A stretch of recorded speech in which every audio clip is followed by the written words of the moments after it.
इंदौर में अपने ही व्यापारिक साझेदार की जान लेने वाले विवेक जैन का पता पुलिस रविवार को भी नहीं लगा पाई।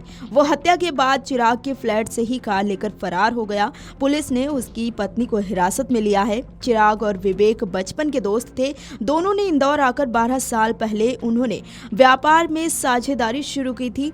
चिराग ने अपने पास की पूंजी लगाई थी। व्यापार के लिए दोनों ने कर्ज भी लिया था और उसमें विवेक की प्रॉपर्टी अटैच थी।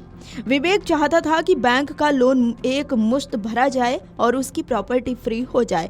इसके लिए चिराग तैयार नहीं था। बस फिर दोस्ती दुश्मनी में बदल गई और पैसे के चक्कर में दोनों के बीच अदावत शुरू हो गई। साझेदारी टूटने के बाद विवेक दूसरा कारोबार भी नहीं शुरू कर पा रहा था। इससे वो काफी परेशान चल रहा था। पुलिस अफसर ये पता कर रहे हैं कि वो हत्या के इरादे से ही चिराग के फ्लैट में आया था या फिर तात्कालिक विवाद के बाद विवेक ने चिराग की हत्या की। विवेक की पत्नी का कहना है कि घर का चाकू गायब है। शायद विवेक उसे ले गया, लेकिन विवेक चिराग के फ्लैट में बरमूडे और टी शर्ट में आया था। ये तथ्य भी सामने आ रहा है कि विवेक ने हत्या के लिए चिराग के घर का ही चाकू इस्तेमाल किया और टूटने पर वहीं उसे छोड़कर भाग गया। चिराग जैन के पड़ोसियों ने कहा कि सुबह चिराग के घर से जोर जोर से बातों की आवाज आ रही थी। कई बार चिराग अपने बेटे बिहान को जगाने के लिए चिल्लाते हैं। पड़ोसियों ने कहा कि हमें वही लगा, लेकिन जब थोड़ी देर बाद फर्श पर खून देखा तो पता हत्या का चला।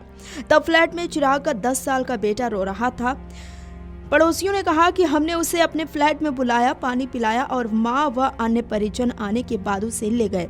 उसने अपने पिता की हत्या होते हुए देखी। उस घटनाक्रम से वो काफी सहम गया था। बता दें कि बीते दिन इंदौर के कनाडिया क्षेत्र में उद्योगपति चिराग की हत्या कर दी गई। हत्या उद्योगपति के साझेदार विवेक जैन ने की है। उद्योगपति चिराग जैन का उनके साझेदार विवेक जैन से कुछ समय से विवाद चल रहा था। दोनों एक पाइप फैक्ट्री में बिजनेस पार्टनर थे। पुलिस ने इस मामले में विवेक की तलाश शुरू कर दी है।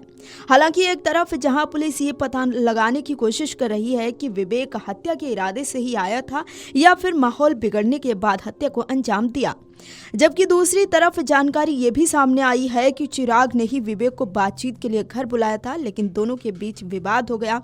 इसके बाद विवेक ने चिराग को चाकू मार दिया।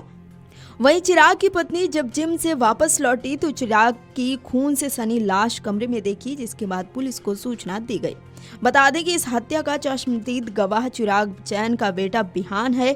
दरअसल विवाद के समय बिहान सो रहा था, लेकिन जब तेज तेज आवाज सुनी तो बिहान जाग गया था। विवेक टी शर्ट और बरमूडे में आया था। वो अपने साथ चाकू नहीं लाया था। बिहान के मुताबिक विवाद ज्यादा बढ़ने पर विवेक किचन में गया और सब्जी काटने वाला चाकू उठा लाया। उसे वार कर उसने चिराग को मौत के घाट उतार दिया। Video desk amarujala.com। अगर आप ये वीडियो YouTube पर देख रहे हैं तो हमारे चैनल को सब्सक्राइब कर बेल आइकन दबाएं और Facebook पर देख रहे हैं तो हमारे पेज को लाइक करें।